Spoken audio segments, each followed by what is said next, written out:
Kehilangan iman karena masalah. Matius 11 ayat yang ke-6.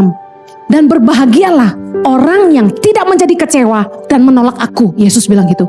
Yesus tahu waktu kita ngadapin masalah, kadang-kadang tuh saking tertekan dan tersesaknya, kita kadang-kadang udah kehilangan iman. Ini sebenarnya gue bakal punya anak gak sih gitu kan? Sebenarnya Tuhan bakal berkati gak sih?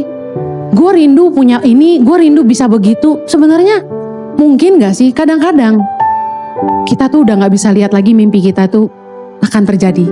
Tapi dengar baik, jangan jadi kecewa dan menolak Tuhan. Amin. Engkau akan berbahagia, kata Yesus, kalau engkau tidak jadi kecewa dan menolak Dia. Percayalah Tuhan itu setia. Saya percaya Tuhan pasti sediakan jalan keluar. Saya ingin akhiri karena waktu yang terbatas. Di tengah masa sulit, tenang dan berdoa. Di tengah-tengah badai, tenangkan jiwa kita. Firman Tuhan berkata, kuasailah dirimu dan jadilah tenang supaya kamu dapat berdoa. Artinya gini, waktu keadaan kita sedang panik, masalah banyak, kalau kita tidak tenang, jiwa kita nggak tenang, kita nggak bisa doa. Kita pasti sibuk cari jalan keluar. Waduh, telepon siapa ya? Siapa ya yang bisa bantu saya ya? Saya kasih tahu, jangan ngandelin orang kuat. Firman Tuhan berkata dalam Mazmur 146 ayat yang ketiga, janganlah percaya kepada para bangsawan, kepada anak manusia yang tidak dapat memberikan keselamatan.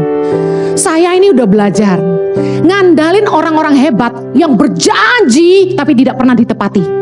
Saya sama suami itu udah bolak-balik ketemu konglomerat di Indonesia, bukan gak pernah.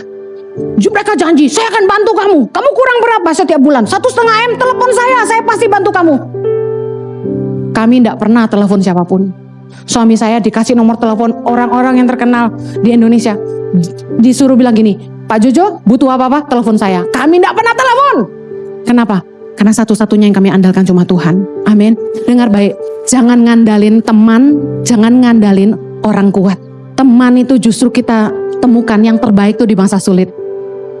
Siapakah mereka? Bukan orang-orang yang kita cari, tapi orang-orang yang tetap tinggal bersama kita ketika kita kesulitan. Mereka yang peduli sama kita.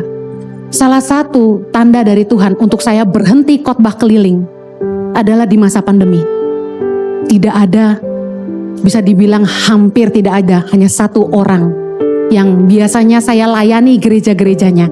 Itu telepon saya dan tanya, apakah kamu baik-baik? Bayangin, 15 tahun khotbah keliling gereja-gereja, kecil dan besar. Gembala-gembala itu harusnya jadi sahabat buat saya, karena saya khotbah setahun bisa 2-3 kali di gereja yang sama. Tapi waktu pandemi datang, mereka batalin pelayanan saya tanpa kasih kabar sama sekali dan tidak pernah tanya bagaimana hidup saya. Mereka tahu saya hidup dengan iman. Saya sangat hargai cuma satu teman yang telepon saya. Apakah kamu baik-baik saja? Meskipun dia tidak bantu apa-apa, tapi saya hargai dia cuma sekedar telepon aja. Justru saat Anda sedang menghadapi masa sulit, izinkan Tuhan membuktikan siapa teman-teman terbaik. Amen. Di tengah masalahmu, jangan panik, jangan berusaha telepon sana sini, cari orang kuat bantu kamu. Tenang, berdoa, karena Tuhan sumber hikmatmu, sumber kekuatanmu, dan sumber jalan keluar bagi hidupmu. Saya berdoa, masa sulit Anda akan cepat selesai.